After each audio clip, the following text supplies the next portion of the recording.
నమస్తే అండి. Institute of banking personal selection వారి నుండి నోటిఫికేషన్ రిలీజ్ చేయడం జరిగింది. మొత్తం ఖాళీలు 5208 పోస్టులు నోటిఫికేషన్ జారీ చేయడం జరిగింది.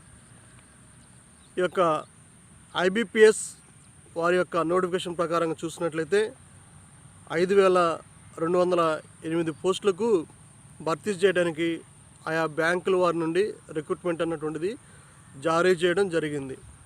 అర్హత డిగ్రీ మరియు పీజీ ఇంజనీరింగ్ చేసినటువంటి అభ్యర్థులు అర్హులుగా ప్రకటించడం. అధికారికంగా సంప్రదించవలసినటువంటి వెబ్సైటు www.ibps.in. ఈ యొక్క వెబ్సైట్ని సందర్శించి మనం వెబ్సైట్ ద్వారా చేయవలసి ఉంటుంది. ఏ పోస్టులు ఉన్నాయి అని మనం కనుక చూడగలిగినట్లయితే ఐటీ ఆఫీసర్ స్కేల్ 1 పోస్టులు, అగ్రికల్చర్ ఫీల్డ్ ఆఫీసర్ స్కేల్ 1 పోస్టులు, రాజ్భాష అధికారి స్కేల్ 1 పోస్టులు, లా ఆఫీసర్ స్కేల్ 1 పోస్టులు, హెచ్ఆర్ పర్సనల్ ఆఫీసర్ స్కేల్ 1 పోస్టులు, మార్కెటింగ్ ఆఫీసర్ పోస్టులు స్కేల్ 1. ఈ పోస్టులకు భర్తీ చేయడానికి నోటిఫికేషన్ అనేటువంటిది జారీ చేయడం జరిగింది. అప్లికేషన్ ప్రారంభ డేట్ వచ్చిన తర్వాత 1/7/2025 నుండి 21/7/2025 వరకు, అనగా జూలై 1వ తారీఖు నుండి జూలై 21వ తారీఖు వరకు నోటిఫికేషన్ అన్నటువంటిది ప్రారంభం చేయడం జరిగింది. మరి మనం లాస్ట్ డేట్ చూసినట్లయితే లాస్ట్ డేటు జూలై 21/2025 వరకు లాస్ట్ డేట్గా పరిగణించడం జరిగింది. పేమెంట్ ఆఫ్ అప్లికేషన్ ఫీజు దీనికి మనం పే చేయాల్సి ఉంటుంది అన్నమాట. మరి ఈ యొక్క payment of application fee, intimation charges అన్నీ కూడా త్రూ ఆన్లైన్ ద్వారా పే చేయాల్సి ఉంటుంది. దానికి కూడా డేటు జూలై 1, 2025 నుండి 21/7/2025 తారీఖులో మనం కట్టవలసి ఉంటుంది. Download for call letter for online examination ప్రిలిమ్స్కు ఏ రోజు ఎగ్జామ్ పెడతారు మనం డౌన్లోడ్ చేసుకోవాలి అన్నటువంటి చూసినట్లయితే ఆగస్టు నెలలో ప్రిలిమినరీ ఎగ్జామ్స్కు మనం కాల్ లెటర్ డౌన్లోడ్ చేసుకోవాలి.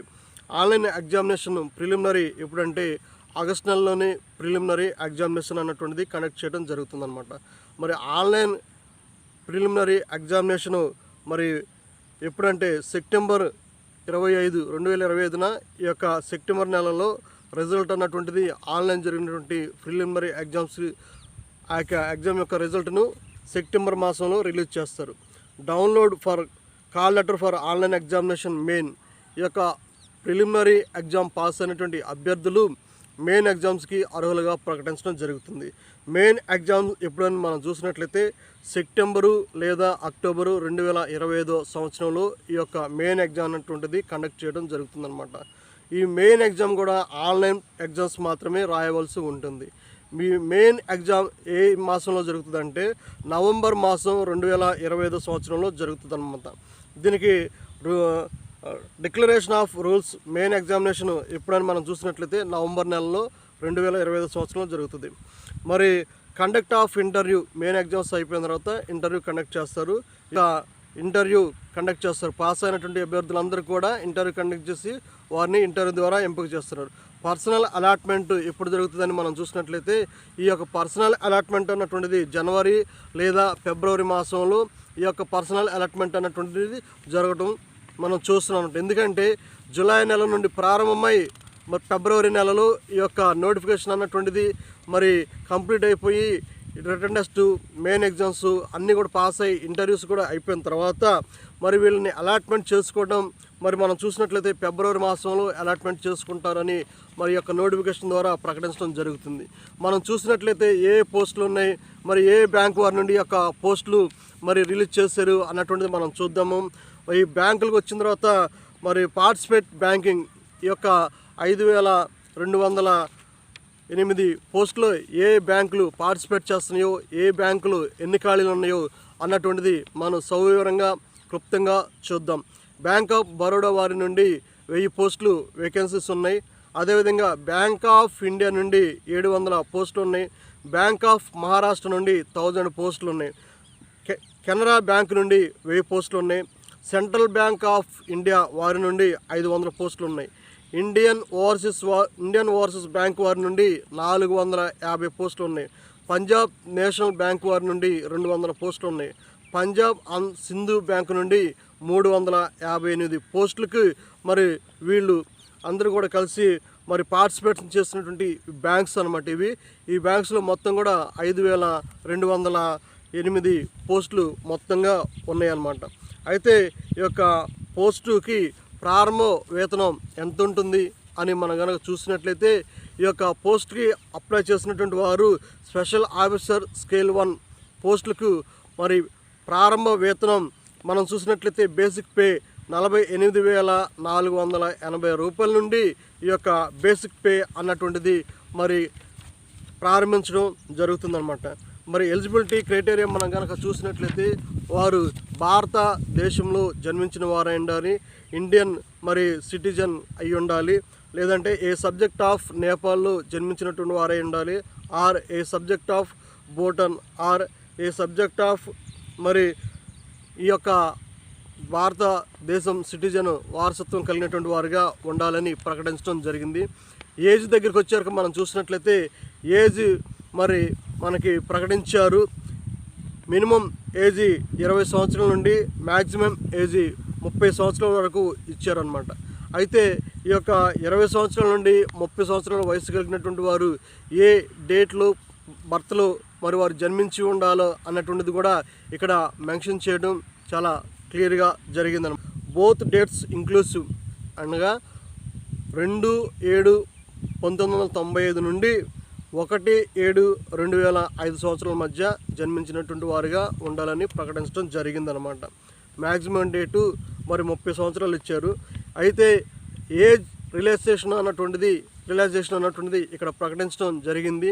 మనం చూసినట్లయితే schedule caste and schedule tribe SC ST వారికి 5 సంవత్సరాల వయసు సడలింపు ఉంటుంది. అదేవిధంగా అదర్ బ్యాక్వర్డ్ క్లాసెస్ వారికి 3 సంవత్సరాల వయసు సడలింపు ఉంటుంది. మరి personal with bench mark disable వారికి 10 years ఉంటుందన్నమాట. ఎక్స్ సర్వీస్ మ్యాన్ మరి కమిషన్డ్ ఆఫీసర్ వారికి 5 సంవత్సరాలు ఏజ్ రిలాక్సేషన్ అన్నటువంటిది ఇక్కడ ఇవ్వడం జరిగింది. ఈ యొక్క ఐబిపిఎస్కి ఎగ్జామ్ ఏ విధంగా కండక్ట్ చేస్తారు, ప్రిలిమినరీ ఎగ్జామ్స్కి ఎన్ని మార్కులు ఉంటాయి, మెయిన్ ఎగ్జామ్స్కి ఎన్ని మార్కులు ఉంటాయి అన్నటువంటిది మనం కనుక చూసినట్లయితే ప్రిలిమినరీ ఎగ్జామ్స్ ప్రిపేర్ అయ్యేటువంటి వారు ఎగ్జామ్స్కి ఏమేమి సిలబస్ ఇస్తారు ఏంటి అన్నటువంటిది మనం వివరంగా స్పష్టంగా చూద్దాం. English language number of questions 50 ఉంటాయి, 25 మార్క్స్ ఉంటుంది. మీడియం ఆఫ్ ఎగ్జామ్ ఇంగ్లీష్లో ఉంటుంది, డ్యూరేషన్ 40 నిమిషాలు ఉంటుంది.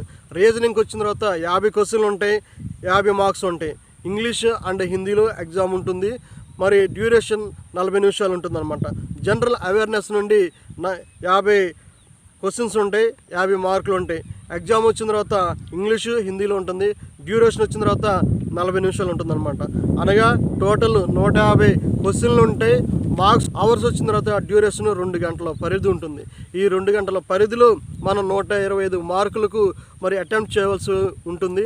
ఇక్కడ అభ్యర్థులు గమనించవలసినటువంటి విషయం ఏమిటంటే మనకు ఏ బిట్ అయితే వస్తుందో ఇది పూర్తిగా నాకు వచ్చు, ఈ బిట్ మీద నాకు అవగాహన ఉంది, ఈ బిట్ కరెక్టే అనుకున్నటువంటి ఆన్సర్ మటుకే ఇక్కడ అభ్యర్థులు ఫిల్ చేయవలసి ఉంటుంది. ఎందుకంటే నెగిటివ్ మార్క్స్ అన్నటువంటిది ఇక్కడ మెన్షన్ చేయడం జరుగుతుంది అనమాట. ఈ నెగిటివ్ మార్క్స్ వల్ల డిసడ్వాంటేజే కానీ మనకు అడ్వాంటేజ్ అంటూ ఏముండదు. మనకు వచ్చినటువంటి మార్కుల్లో మనకు తెలియనటువంటి బిట్టు మనం ఏదో చూద్దామలా పెడదాం అనుకున్నటువంటి బిట్టు కనుక ఉన్నట్లయితే దాన్ని వదిలేసేయండి, దాని జోలికి వెళ్ళొద్దు. ఎందుకంటే ఇక్కడ మైనస్ మార్కింగ్ ఉంది కాబట్టి మనకి 1.2% లేదంటే 1%లో కొన్ని వేల మంది ఇక్కడే డిస్క్వాలిఫై అవుతున్నారనమాట. పాపం ప్రిపేర్ అయితే అవుతున్నారు, కానీ చదువుతున్నారు, కష్టపడుతున్నారు.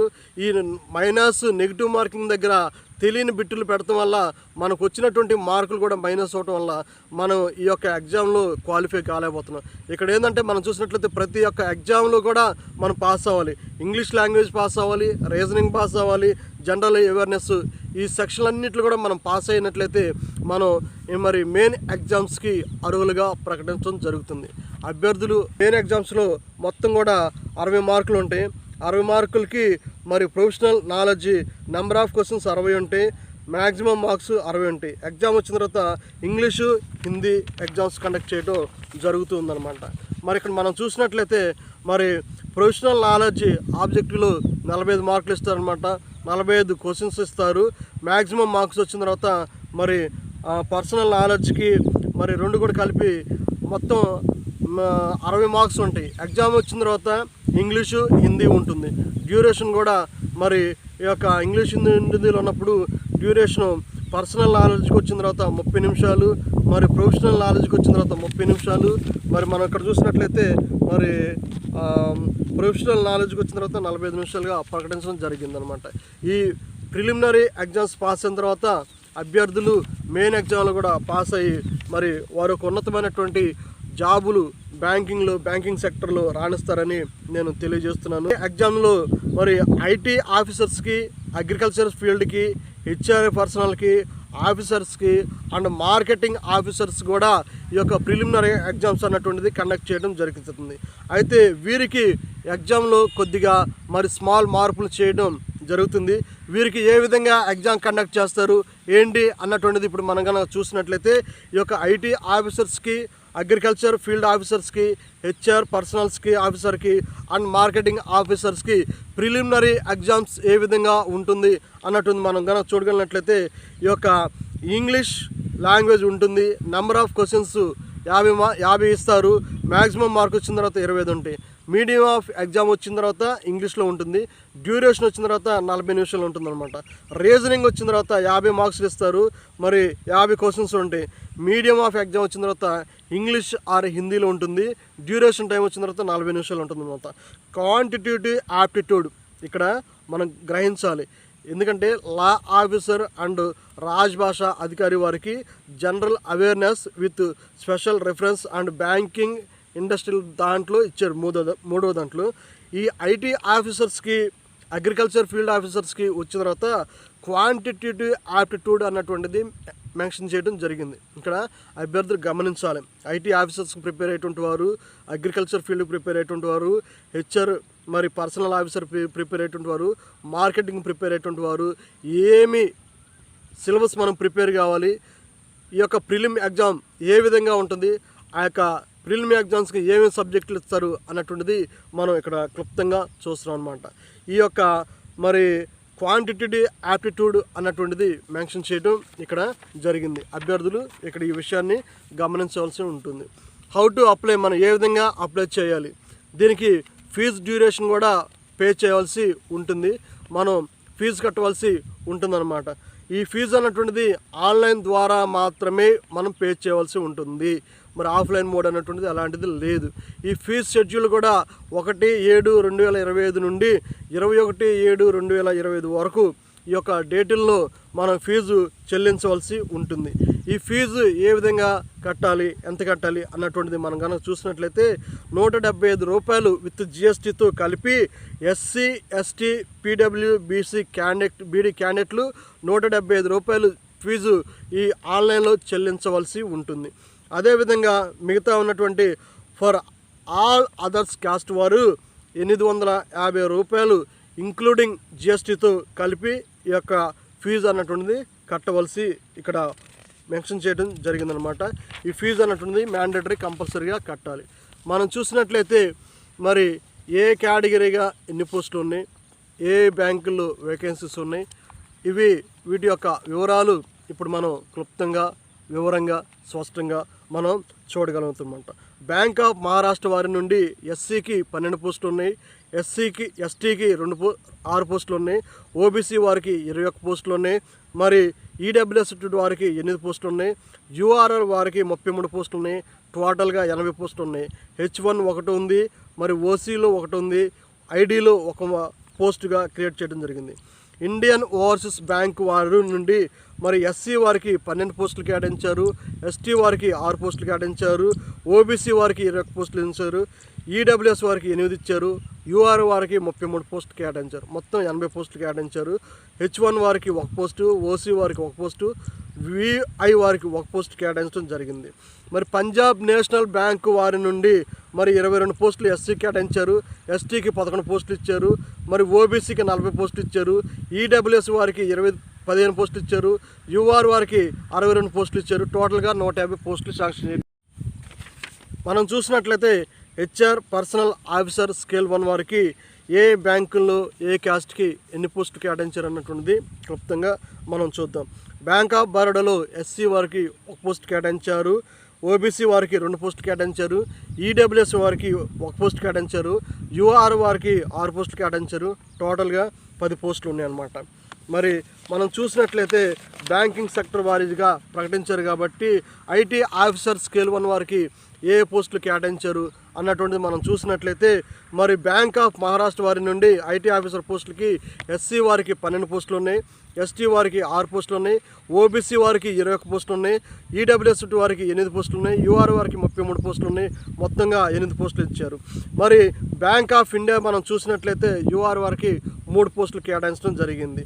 మరి మనం కనుక చూసినట్లయితే ఇండియన్ ఓవర్సీస్ బ్యాంక్ నుండి మరి ఐటీ ఆఫీసర్ పోస్ట్కి ఎస్సీ వారికి 3 పోస్టులు ఇచ్చారు, ఎస్టీ వారికి 1 పోస్ట్ ఇచ్చారు, ఓబీసీ వారికి 5 పోస్టులు ఇచ్చారు, ఈడబ్ల్యూఎస్ వారికి 2 పోస్టులు ఇచ్చారు, యూఆర్ వారికి 9 పోస్టులు ఇచ్చారు.